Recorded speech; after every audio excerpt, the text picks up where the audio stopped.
When I came on the case, Kiki Camarena had been kidnapped and tortured by the drug lords because he had caused them great losses in seizing 10,000 tons of marijuana in Chihuahua, Mexico. At the very beginning, I started to think something's wrong here.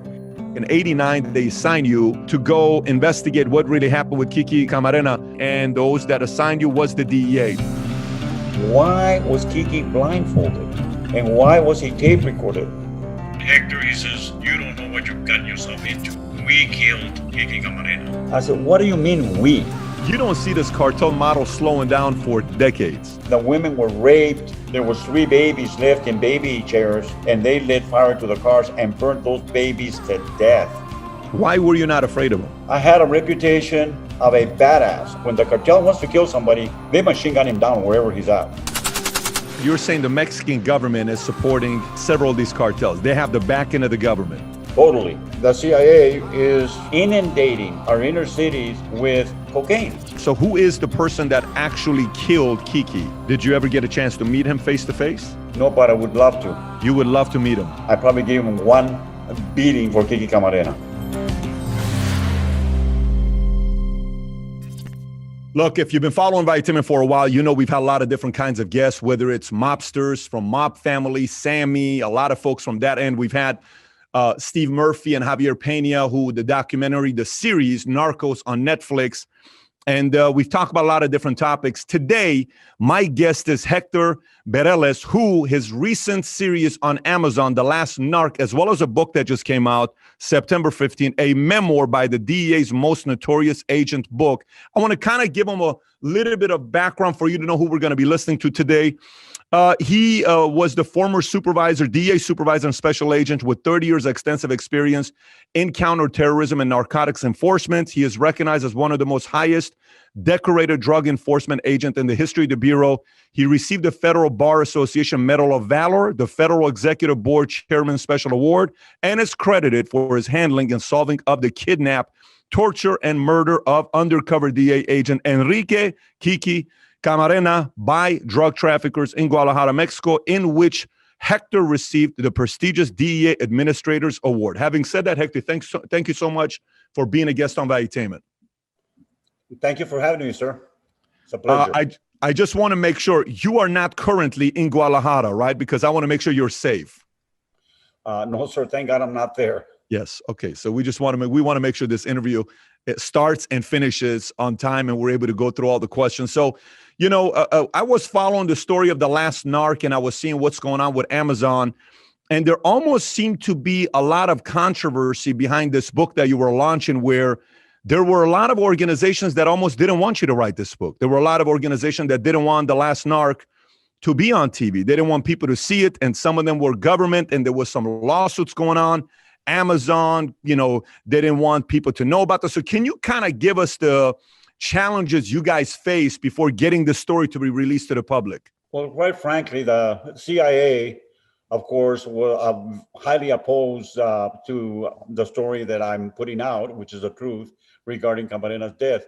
And of course, the DEA is also not very happy with the fact that after 30 years, their whole narration, their fake story, basically has been exposed by me, because Kiki Camarena was basically killed on orders of our own government. So because of that, CIA, the fact that the orders were given by our own government to kill Kiki Camarena, you're saying people still till today don't want that story to be told, even though that was 30 plus years ago? That is totally correct. Kiki Camarena was ordered kidnapped to be interrogated because he had unknowingly stumbled into a CIA, NSC covert gun running operation. They were supplying weapons secretly to the Nicaraguan Contras.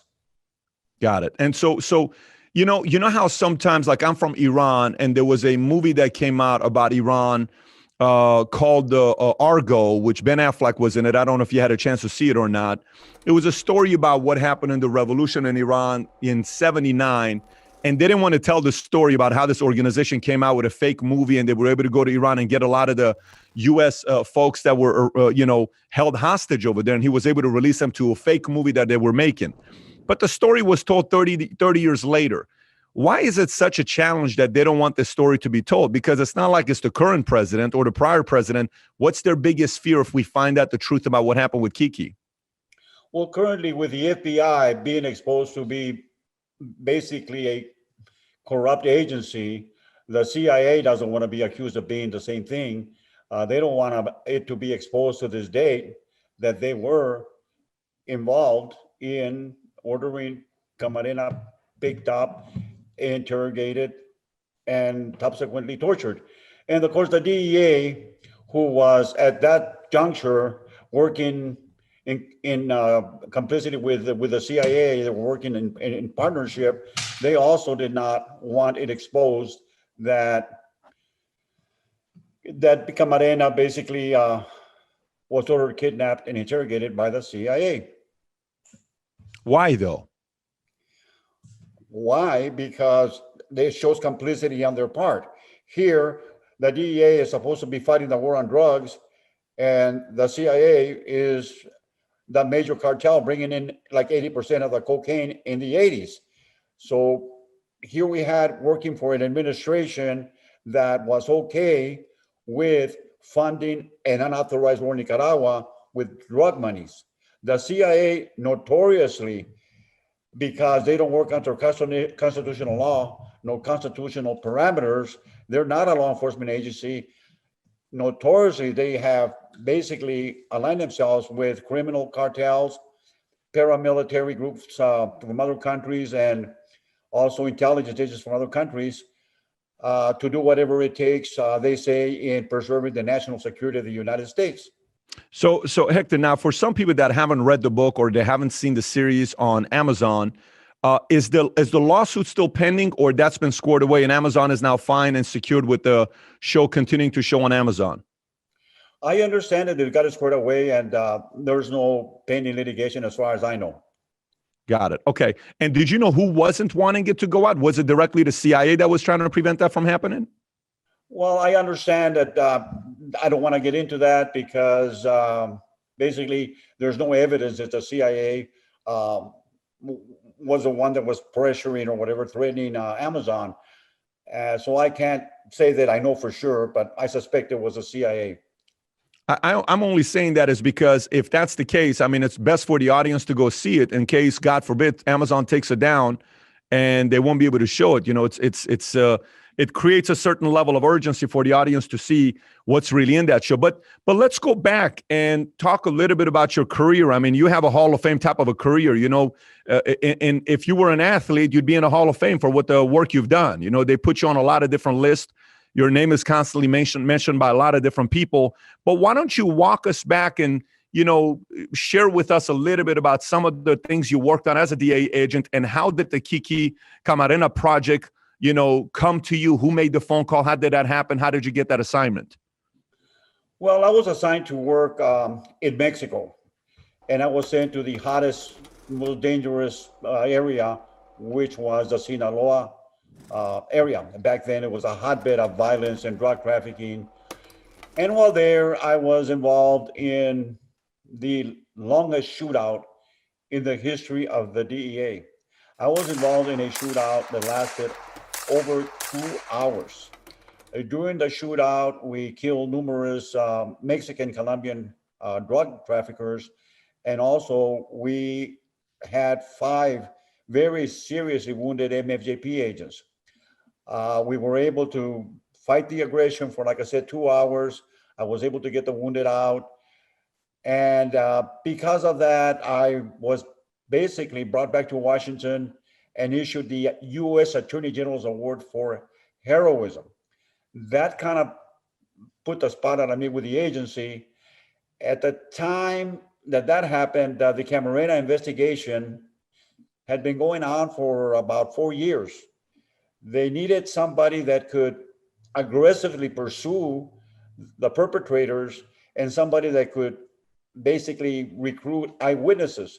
So they brought me out of Mexico after that horrendous gun battle, and they put me in charge of the Enrique Camarena case.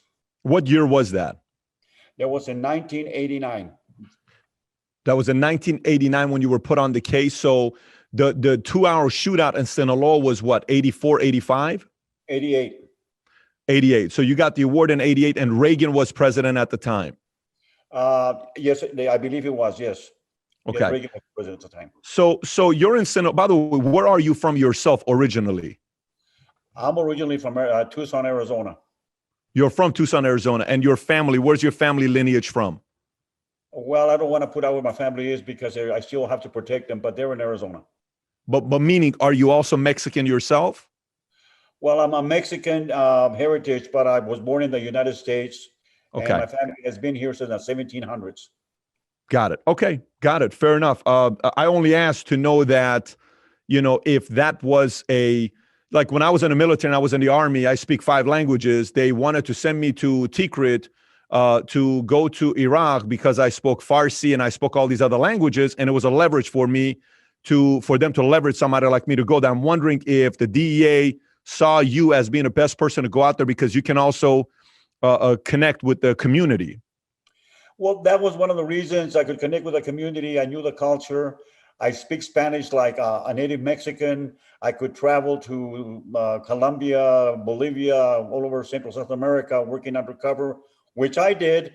And I could blend easily, as you stated, because I speak Spanish fluently. When I was undercover in Colombia, I would identify myself as a Mexican citizen.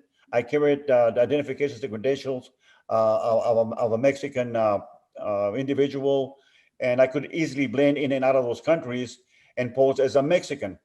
And of course, while working undercover here in the United States, I spoke Spanish or speak Spanish so well whenever the traffickers were accused me of possibly being an undercover DEA agent or a narc, I would say, listen, guy, would you help me get some green papers and maybe I can apply and get a job with those guys? So they really took to me and trusted me a lot. I can see that. So when you were in Colombia as an undercover, what year was that? Well, I was there numerous times, 82, Okay. also in the late 70s. I was in and out of Colombia. I was there, I don't know, 5 or 6 times. So was it during the era of Pablo or no? Absolutely. During the era of Pablo, I never went undercover into Pablo himself, but I did penetrate the Ochoa organization out of Medellin, Colombia. So yeah, I was in and out of Colombia. Did you ever do anything with Steve Murphy and Javier Pena or no? No, because when I would go into Colombia, I would never meet the DEA agent stationed there. I stayed in hotels. I only communicated with the agents there via telephone. I was ordered never to go to the embassy, so that in case I was being followed, my undercover situation wouldn't be blown. So no, I never met him, even though I was in and out of Colombia when they were there. Got it. So 88, you're on that 2-hour shootout, one of the longest ever, if not the longest ever. You get an award for it. You come back in 89, they assign you to go investigate what really happened with Kiki Camarena.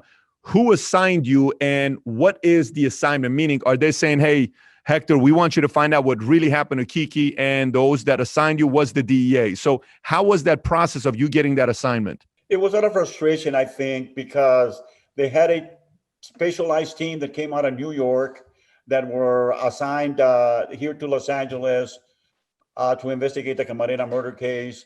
These folks did not speak Spanish. For the most part, they were used to working the Italian mob.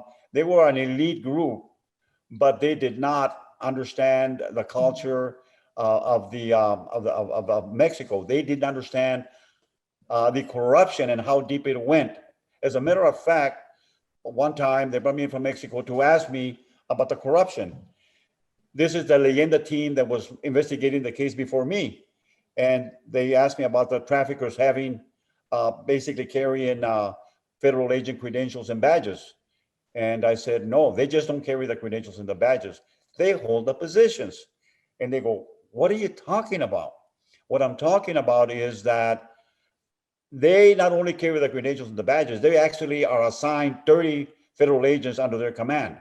And I went on to give him an example. It would be like John Gotti being issued FBI credentials, but not just the credentials. He would also be a supervisor in the FBI, and they would assign FBI agents under Gotti's command. They said, wow, is it that bad, Hector? And I said, yes, it is that bad in Mexico. These cartel members actually hold government positions in all aspects of law enforcement in Mexico. And that's because of the corruption back then in the government, or is that's because, that was the model, or because corruption, they're being bought out? It was corruption had basically been, they took control of everything because of corruption. And it wasn't just back then. It continues to be even, that situation continues to exist today, and it's even worse today. It's even worse today than the 80s. Mexico in the 80s, it was that corrupt. But it's worse today. Corrupt. And it's worse today. Interesting. So you get the assignment, and when you get the assignment, throughout the process, I'm assuming you kind of knew what was going on with Kiki. Were you yourself curious where you really wanted to take the job and go and investigate more for yourself? Yes. One of the main reasons, too, that I was placed in charge of the investigation is because I had been a homicide detective before I came into the DEA. So they knew that I had homicide experience. When I came into the case, I was told that Camarena had been kidnapped and tortured by the drug lords because he had caused them great losses in seizing 10,000 tons of marijuana at the Buffalo Ranch growing area in Chihuahua, Mexico. That's what I was told and believed until I started looking into the case, and I called the agent that had been in charge of the Buffalo, Chihuahua seizures and asked him what Kiki's involvement was. And he told me, to my surprise, he said, Hector, Kiki Camarena had nothing to do with the seizure of the 10,000 tons of marijuana at Buffalo. I said, are you sure? I am being told here that was the main motive. And he said, Hector, that's a false narrative. They're not telling you the truth. Kiki did not participate in the raids. I know, I ran the raids. So at the very beginning, I started to think something's wrong here. Something doesn't smell right. Then I am able to recruit, believe it or not, a CIA operative working in Mexico. I had witnesses that were telling me that there was this white guy, Anglo, that was working within the Mexican Directorate of Federal Security, the DFS. They called him, his nickname was Torre Blanca because it means White Tower. And they called him White Tower because he was a very tall Anglo guy that was almost 6-7 feet tall. And I wondered, what is this guy doing working with the DFS in Mexico? That's incredible. I knew that the DFS had something to do with Kiki's kidnapping, so I reached out to this guy. He had to have known what was going on during the time that Camarena was picked up. I called him and I told him, I said, listen, I am in charge of the Camarena case, and I know you're working with the DFS. And as you and I know, the DFS was involved in the kidnapping of Camarena, and I need you to come talk to me. And he said, I'm not going to talk to you. He said, Hector, you don't even know what you're involved in. He said, leave me alone.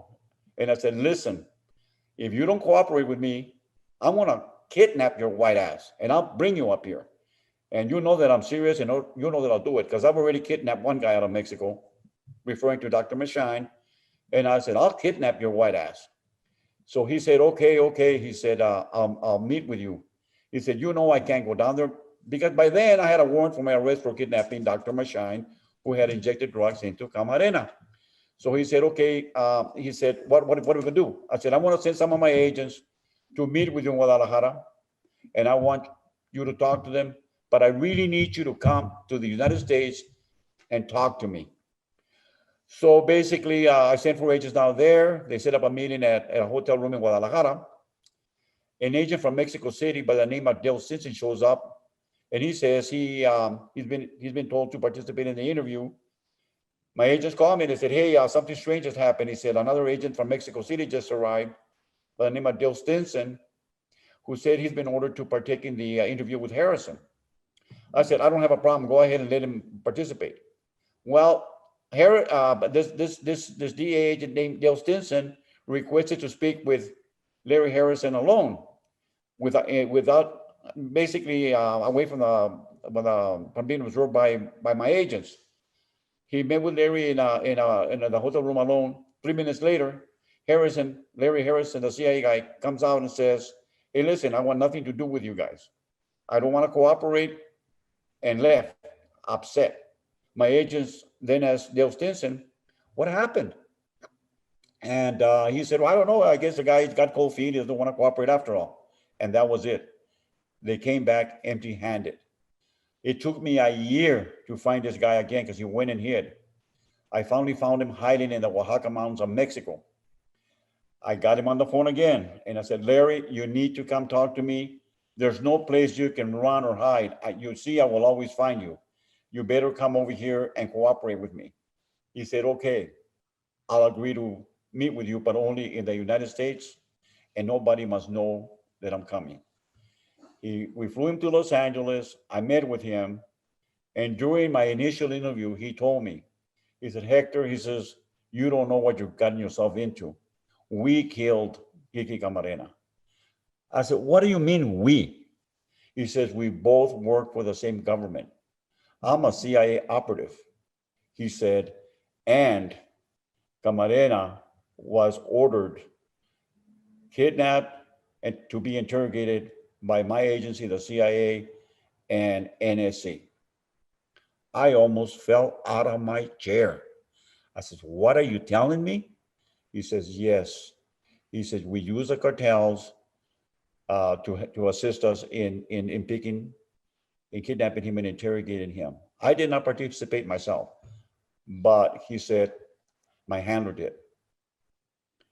And I was shocked.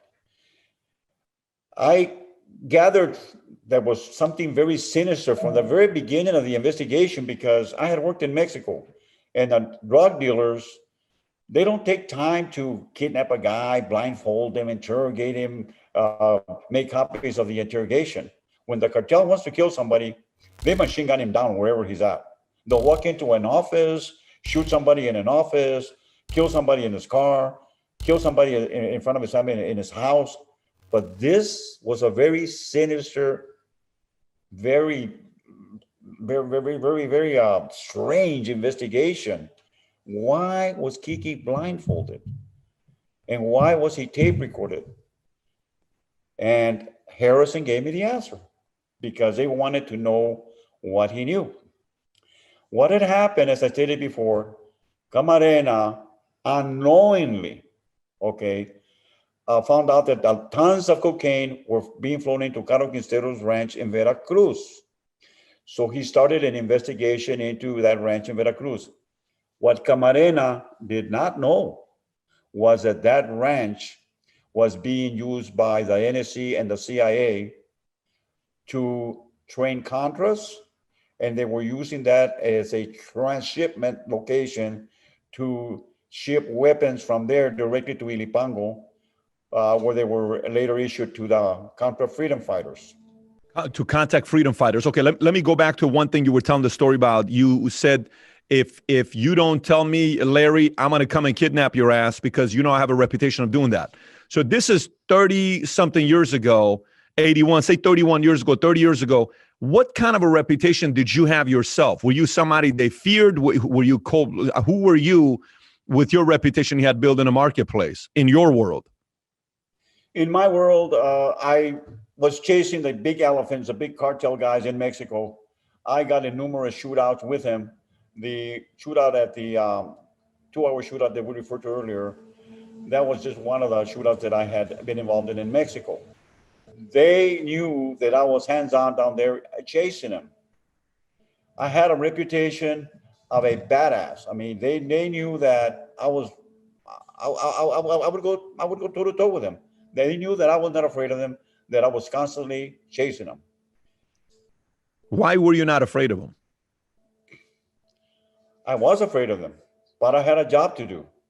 And I guess I was an adrenaline junkie. I like to be in in dangerous situations, like these fighter pilots. I mean, you get the adrenaline going and you kind of get addicted to it. And I guess I was an adrenaline addict. I don't know. Makes sense. I mean, it's a very common thing with folks in your world that they get addicted to it. Once they get in, you realize very quickly if it's something for you or not, or if you get addicted, you're in. You may not be able to stop doing it, and it's tough to step away from it. So later on, you're doing this. You talk to Larry. He says, "We." You said, "What do you mean we?" We, as in we're all on it together. Why did they blindfold him? Because he had some information. So as you're going about telling your story, what happens next? Well, Larry explains to me that the reason they blindfolded him was because the people that wanted him interrogated basically were Americans. And there was going to be at least one American that was going to be interrogating Kiki. The plan was not to kill him. The plan was to kidnap him, bring him to a place, interrogate him, waterboard him, not physically, kick him, beat him, which they did. He was supposed to be waterboarded by a waterboarding expert. Their own guy, a CIA operative, was supposed to do the interrogating of Camarena and the waterboarding. And I later identified who this CIA operative was. So you later identify who the CIA operative was. This the person you're talking to, or the person that was supposed to waterboard him? No, the person that was supposed to waterboard him, another major CIA operative, a well-known CIA operative, the CIA operative that kidnapped or basically tracked down Che Guevara in South America and Bolivia and killed him and cut his hands off. The same CIA operative that was involved in putting a bomb on a plane that was leaving Venezuela with the Cuban fencing team, blew up in the air. The same Cuban that had been assigned to run operations in Vietnam, operations interrogating Viet Cong. He was a major supervisor in Operation Phoenix in Vietnam, a very well-known CIA operative, and a very personal friend of ex-President George W. Bush. Is this a name you've revealed in the book or no? Is his name revealed in the book? Yes, it is. What's his name? Ismael Felix Rodriguez. Ismael? AKA, yes, Ismael Felix Rodriguez, AKA Max Gomez. It took me a long time to identify this guy by true name because the witnesses knew him only as Max Gomez. Did you ever get a chance to meet him face to face? No, but I would love to. You would love to meet him? Yes. Let's just say you did. What would you do to him? Well, if I would have met him when I was with DEA, I would have put him in handcuffs. And if I was to meet him now, I'd probably give him one beating for Kiki Camarena. Did you have a relationship with Kiki? Yes, I did. How was he as an individual? I mean, I've interviewed others that knew him personally as well from that era, but how was your experience with Kiki? Well, he wasn't a personal friend of mine, but he had a bad reputation too. I mean, a reputation of being a badass like I did. He was a no sense guy. He was a very serious guy. He had a very strong, penetrating look about him. He was a pretty tough character and a great agent. Great agent. What makes a great agent in your world? In my world, a great agent is an undercover agent, a guy that goes after them, a guy that mixes it up with him, a guy that is not a disc jockey, a guy that doesn't want to run around in a stuffed white shirt with a tie and wearing the Old Spice cologne and the college graduation ring. He was like me. He was a gunslinger like I was, and I respected him a lot for that. Got it. So afterwards, once you found that out, were you being told, hey, listen, Hector, just kind of back off a little bit more. This is enough. You've come enough. You don't need to say anything anymore. Just stay quiet, move on with your life, go about your business. Were you getting anybody that was messaging you to not pursue it anymore and just kind of back off? And not originally. They wanted me to go after and convict the people that were involved in killing Not only Camarena, they killed 4 Jehovah Witnesses, the same cartel, which of course was the Guadalajara cartel. They had also killed 2 Americans at a restaurant owned by Rafael Caro Quintero, John Walker, and Alberto Radalet. And I personally wanted to go after these guys because, they not only just killed the Americans, the women were raped uh, viciously in front of their husbands. The Jehovah Witnesses women were. The 2 Americans that were killed at the restaurant that I mentioned, John Walker and Albert Radalet, not only were they just killed, they were dismembered. I mean, they were decapitated, they were all cut up. And before they were actually killed, they bone tingled them to investigate them. These are very, very vicious criminals. And I wanted to exert some revenge, especially against the perpetrators that raped the women. You know, they raped them, and then after that, they ran a rope between their legs, torturing them. What vicious animals! So I wanted to go after them, and unfortunately, one of those guys, one of those suspects that was involved in raping the Jehovah Witnesses, is about to be released here in a couple of weeks. Jose Bernabe Ramirez. So I wanted vengeance, and I wanted to arrest these guys. Did you ever get your vengeance? I got some vengeance. I mean, I got in shootouts with them, and I took some of their lives. They also shot up some of my guys, and they killed my friend Camarena. But hey, it was a war. It was war, and we were going at it at each other. So going back at it, when you look at these 4 major cartels, you have the Guadalajara cartel, which is by the name you just mentioned, Rafael Caro Quintero, who is in a lot of songs, a lot of corrido, a lot of songs that they name him and they glorify him. Then you have the Tijuana cartel with Enedina Ariano Felix. Then you have the Sinaloa cartel, which is El Chapo. And you have the Juarez cartel, which is Rafael Aguilar Guardo, I believe. Which one of those 4 is known as the most vicious, feared cartel?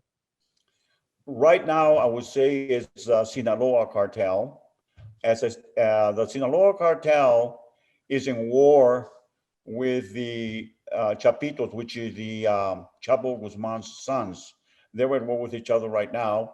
The Sinaloa cartel is very much protected right now by the current administration. The Chapitos and the Nueva Generación, which is another drug cartel, are being supported by the PRI guys, the guys that formerly basically had the presidency under Enrique Peña Nieto. See, in Mexico, the cartels are powerful and do things with impunity because they have government protections. If they were not protected by the government or had not been protected by the government back in 1985, they wouldn't have dared pick up Camarena. But because they had the DFS working with them, they had the Mexican Federal Police working with them, they had the Jalisco State Police with them. This is what gave them the power. And to this day, they have that kind of support by the corrupt, inept Mexican government. At that time, so you say today is Sinaloa cartel. Who was the strongest at that time? Was it Guadalajara by Rafa? Well, back at the time that Kiki was picked up in 85, it was the Guadalajara cartel. And by the way, they were the only cartel at the time. We dismantled that cartel by arresting their jefe de jefes, their leader, Ernesto Fonseca Carrillo, Caro Quintero, Miguel Ángel Felix Gallardo. We arrested all those guys. So after we destroyed the Guadalajara cartel, the other little cartels started springing up. Felix Gallardo, when we arrested him, gave his part of the cartel to Felix Arellano brothers out of Tijuana, the Felix Arellano brothers, Ramon and Jorge and those guys. El Chapo Guzman and Widow Palma, they formed their own cartel. And of course, they broke off with the Guadalajara cartel, started their own cartel, and they started being supplied their cocaine by the Cali cartel.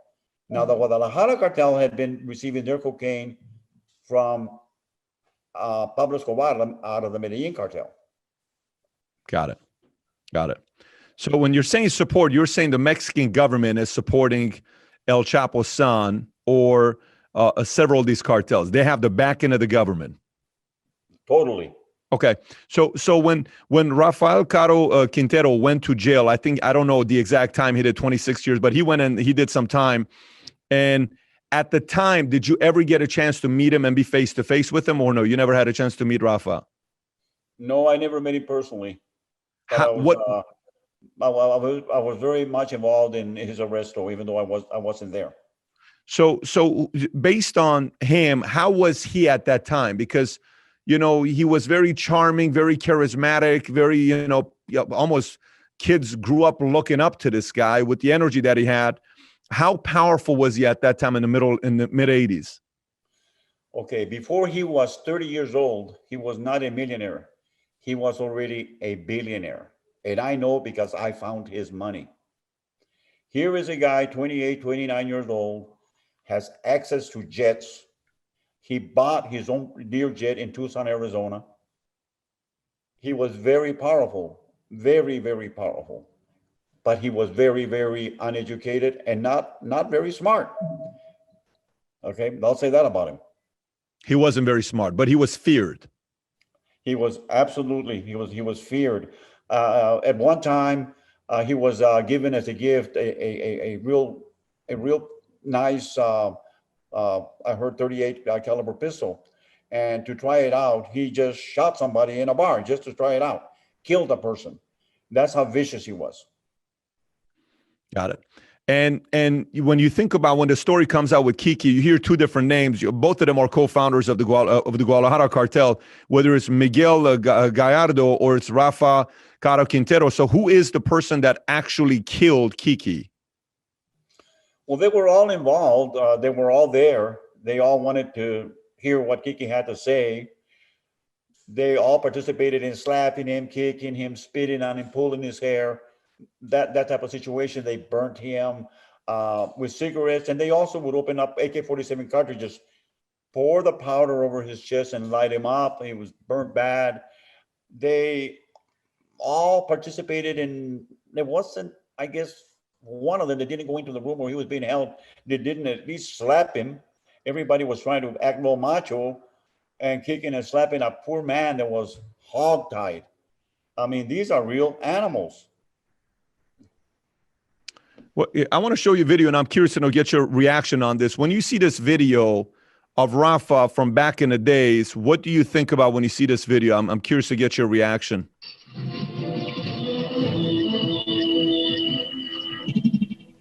¿Qué esperas hacer cuando salgas de la cárcel? Primeramente yo pienso hacer muchas cosas, fíjate.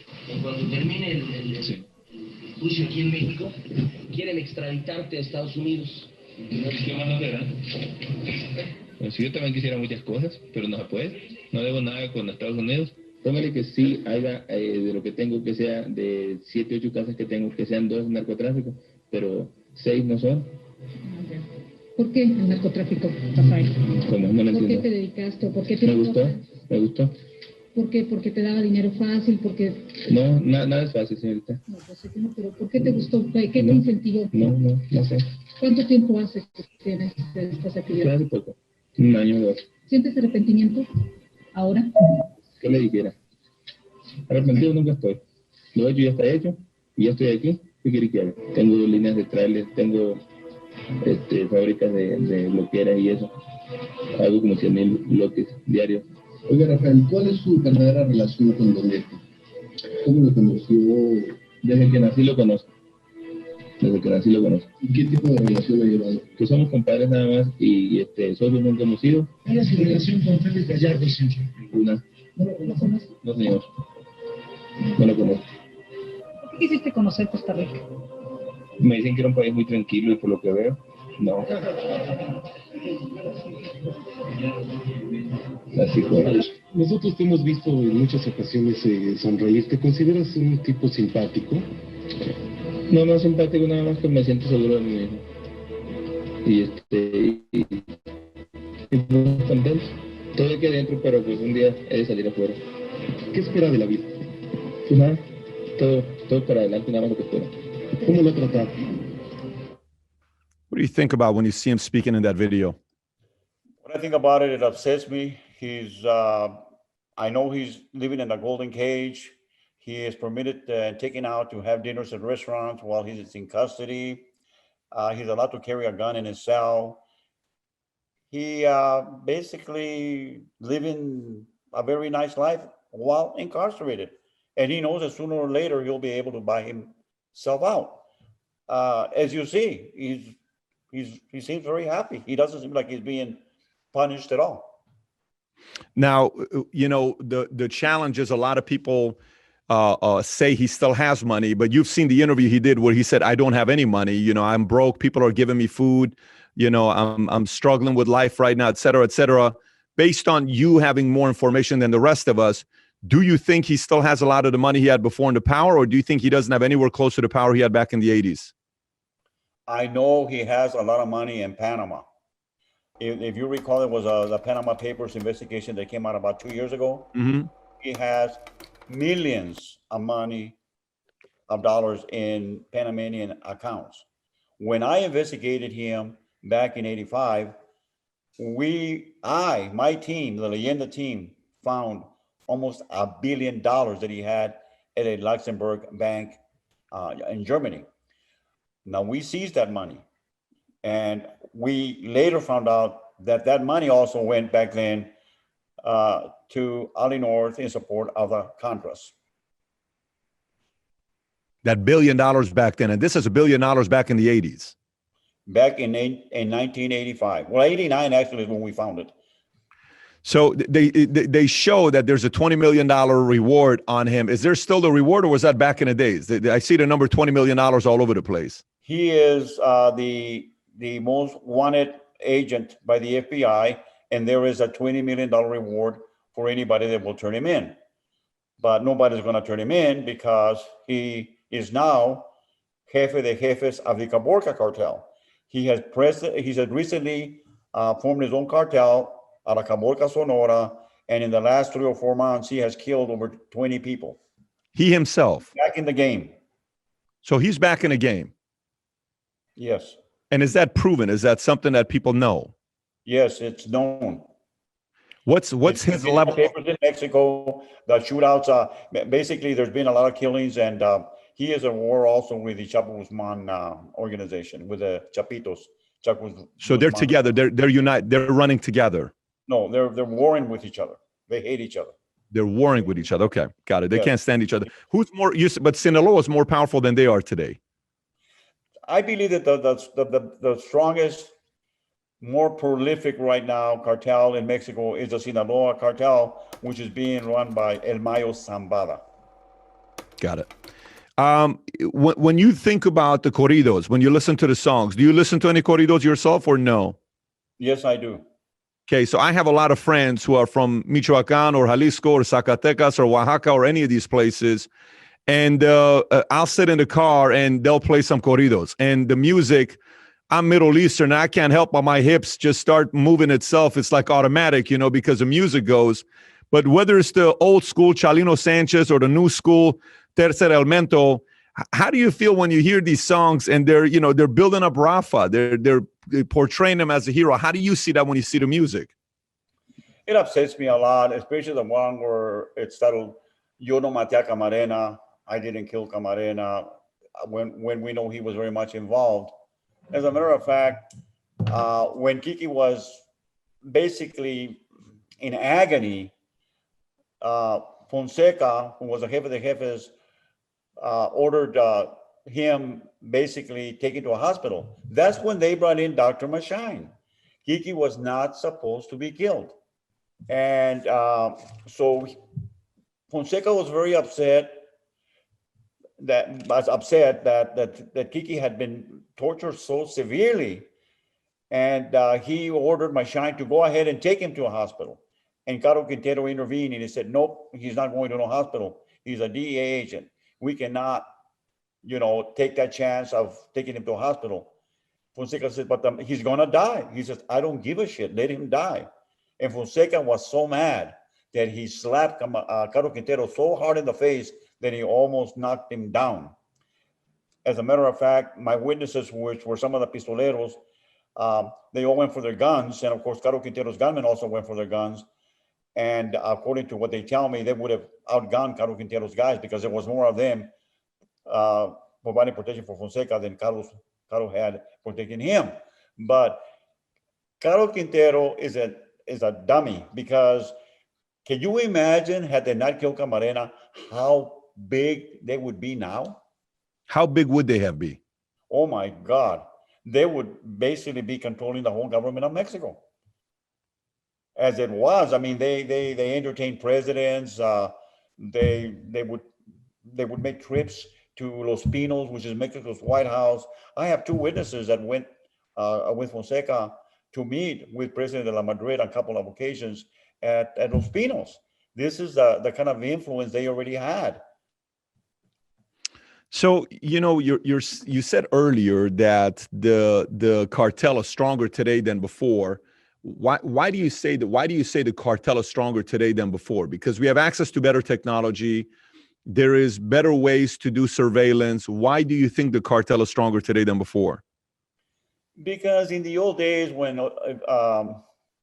Ernesto Fonseca Carrillo was running the cartels, he had very strict rules. There was no intervention allowed with the regular citizens of Mexico. If they killed anybody that was not part of their cartel network without a reason, that was death to those guys. In other words, he had a federation. He would have meetings with them and say, okay, what's going on? I'm not going to allow any disorder. I'm not going to allow any violence. And no, you're not going to kidnap people. You're not going to extort money from people. That was not allowed by Fonseca. He had strict control and rules. The cartels now, they extort from the citizens. They pick up girls and rape them. They're out of control. Look at what they just did last year to the LeBron family, the Mormons that were massacred November the 5th, 2019, that were traveling to Mexico to a wedding. There was no grown men in that group. There was 13 women and children. And the cartel were mad at the LeBron because they had not been paying extortion monies every month. They had refused to. And this was done to basically instill fear in them and bring them into line so that they could be extorted. They were so vicious that after shooting the 9 women and children, there was 3 babies left in baby chairs, and they lit fire to the cars and burnt those babies to death. Oh, gosh. And that would never have happened during the Guadalajara cartel days. The old man would have not permitted that. And now they're out of control. Ernesto Fonseca, is he kind of like the Lucky Luciano of the Italian mob? Is that kind of a way of putting it, where he was a chairman, he kind of led all the families together? Absolutely. He was the jefe de jefes. He ruled with an iron fist. He issued the different plazas or areas where everybody was going to be working. He had the Arellanos in Tijuana. He had Juan Garcia Abrego in Texas. He doled out the different areas, and everybody was working under his command. Everybody was working underneath him. It wasn't until after, like I said, we destroyed the Guadalajara cartel that all these little cartels started springing up all over the place, and they started warring with each other. And that's why it's worse now than it ever was back in 1985. You think it'll ever settle down? You think it'll ever calm down? Never. Why do you say never? Until we intervene. And what does we mean? We as United States, or we as the Mexican government? As a matter of fact, President Trump offered to send SEALs, Army Rangers into Mexico to deal with the cartels once for all after the Lebanon murders there in Sonora. And López Obrador would have nothing to do with it. Who wouldn't have nothing to do with it? The president of Mexico. He said that he didn't want a war with the cartels, that he was going to solve the drug problem with abrazos, not balazos, with hugs, not bullets. That's what He really told said that. Trump. He said that. He said that to President Trump, yes. He's going to solve it with hugs, not weapons. Yes, without bullets. Balazos means bullets in Spanish. Balazos means bullets. Wow. Right. I mean, it's tough to, when somebody's using bullets and you want to go hug them, you're probably going to end up having a bullet in your back when you do that. It's a different kind of a war you're fighting. So are you saying, so you said the only way it'll happen is if we help them, America. So maybe it's not America. Maybe it's a different kind of a leader that Mexico needs to have that's willing to cooperate with America. So what is the chances of Mexico having a president that's willing to cooperate with U.S.? It's hard because drugs, they corrupt people. I mean, look at the money that Peña Nieto got, for instance, from El Chapo Guzman. It came out during the trial, it was exposed. There was plenty of testimony that he was given $250 million. And that wasn't enough for Peña Nieto. He wanted more money. And let me tell you another thing. Who do you think funds the campaigns for these guys that come in, like the new president? If the cartels funded López Obrador, he had tried to win the presidency before, and it wasn't until he partnered up with the biggest narco-politico in Mexico, Manuel Bartlett Diaz. He brokered the arrangement between the cartels and López Obrador's political party, and that is really the reason he's a president. He's been holding to these guys. I specifically remember that article that came out on how much money was being paid to win power over the political power by the cartel. I remember that article. I don't know if it was a Wall Street Journal article, but I remember vividly reading that article. But so when you see Trump building the wall, how do you view that? You're somebody that's been on both sides. You're somebody that's seen the good, the bad, the ugly, the ugliest of what happens out there. What do you think about the wall being built? Is it going to do anything to protect the southern border? We need the wall. It's not just basically impeding drugs from coming in. What about our enemies? What about the Taliban and all of the enemies that we have in the world? They can come in through a porous border also. It's not just drugs. We, believe it or not, we need that wall for our national security. Just not to have a wall and have people come in and out. We're gonna get terrorists in here. We're gonna be inundated with drugs, and we need that wall. Yeah, did you see the last debate that took place where the topic of coyotes came out? Yes, I did. What are your thoughts when that conversation came back and forth about what happens when these coyotes are bringing kids over? What does that look like for some that have no clue what that looks like? Can you educate some of the folks that don't know what the business model of coyotes is? Coyotes are criminals like any other criminal. They do not only smuggle in humans, they also smuggle in drugs, and they'll smuggle in terrorists. They're there to make a buck. They are criminals. They actually pay people to lend their women and children to pose as children coming in with criminals. Let's say that a drug organization wants to bring in, let's say, an assassin. What they'll do is they'll go to a coyote. The coyote will pay a family to lend a small child to the assassin so that he can come in and say, I'm here with my daughter, I'm here with my child. And they'll probably let him in. Okay.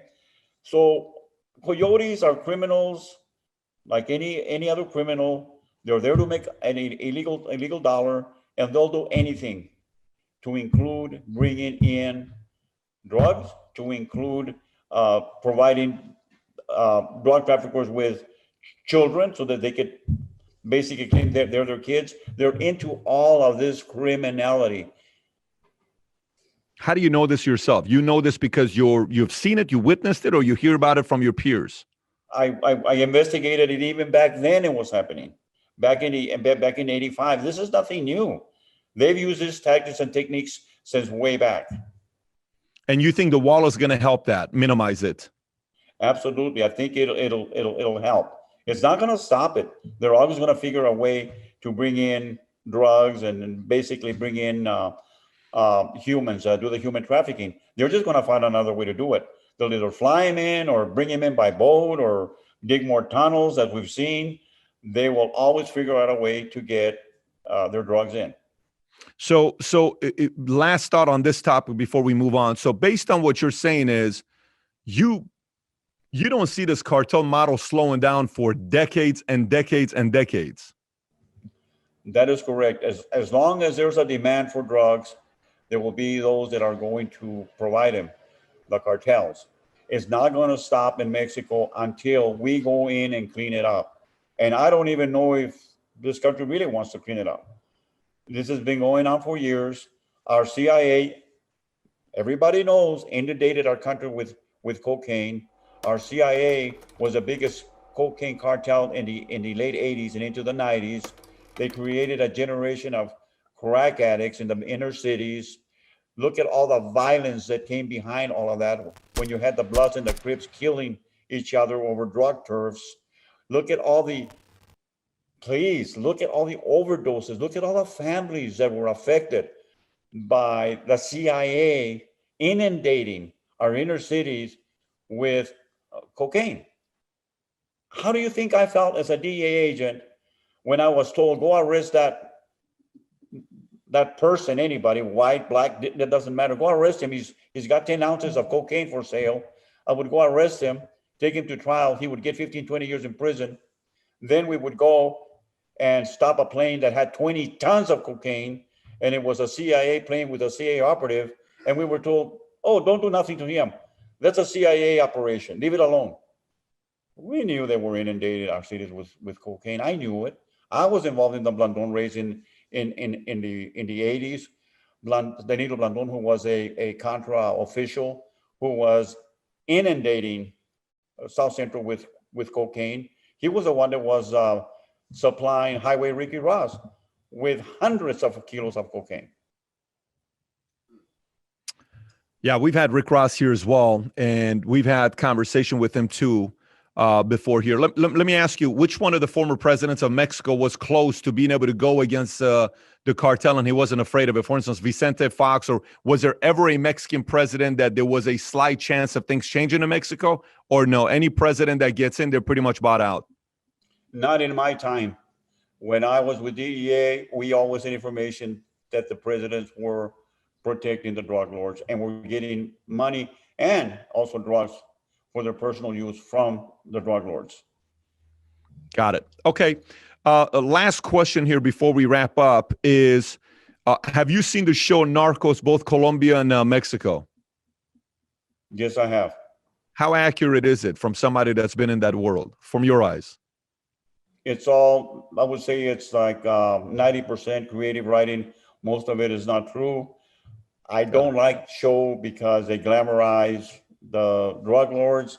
In the last episode, they show, I forget his name, the actor that was playing Gallardo's role, inviting Kiki to a dinner as he's being held. They cater food for Kiki as he's being held.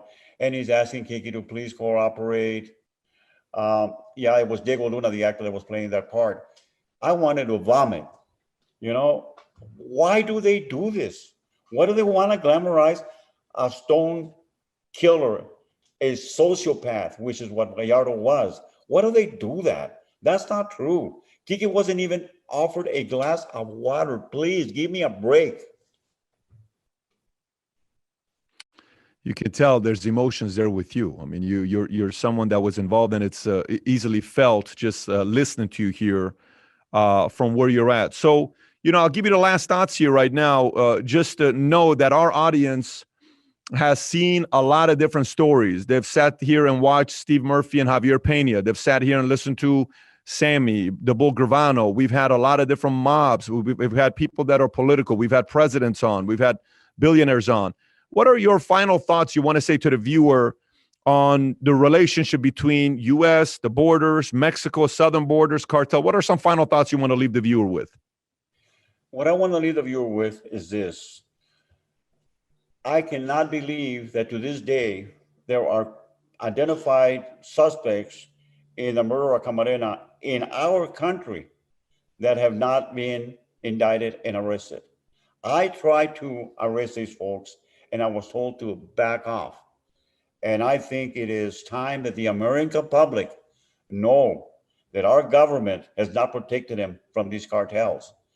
Our government itself was involved in inundating our country with drugs, They did not care of who died of overdoses. They did not care of all the bloodshed that their drugs were causing in our inner cities. All they care about was funding a capricious war that had not been authorized by the US government. Corruption continues greatly in Mexico, but there's also a lot of corruption here.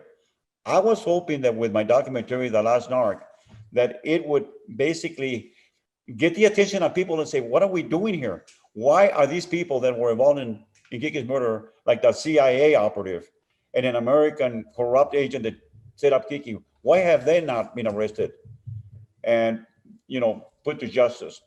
I want to invite people to read. It's all here in my book, The Last Narc. I encourage them to read, and I have a lot of information that I have not basically talked about here in this program that they need to know. They need to know the mysterious ways and the corrupt ways that our intelligence agencies involve themselves with these drug cartels. Not just back then. I believe they're still doing it to this day. The CIA funds all their operations with drug monies. Till today. Wow. So here's what we're going to do. We're going to put the link to your book below. We're going to put the link to your series below as well. The Last Narc on Amazon. Go watch it before there's a conflict and they take it down, as well as I believe you're starting a YouTube and a podcast called Cartel Madness. We'll put the link below for that as well. Having said that, Hector, thank you so much for taking the time for sharing your story on Valuetainment. Thank you. It's been a pleasure. Different kind of a perspective, right? Coming from a DEA agent when he tells you what's really going on in Mexico with the cartel and what happened in the 80s versus today. And by the way, if you enjoyed this interview, I also did another interview with Steve Murphy and Javier Pena, who were the two DEA agents that went up against Pablo Escobar. If you've never seen that, click over here. The title of the video is Who Killed Pablo Escobar? It's a riveting story if you've never seen it before. And if you're not subscribed to the channel, please do so. Thanks for watching, everybody. Take care. Bye-bye.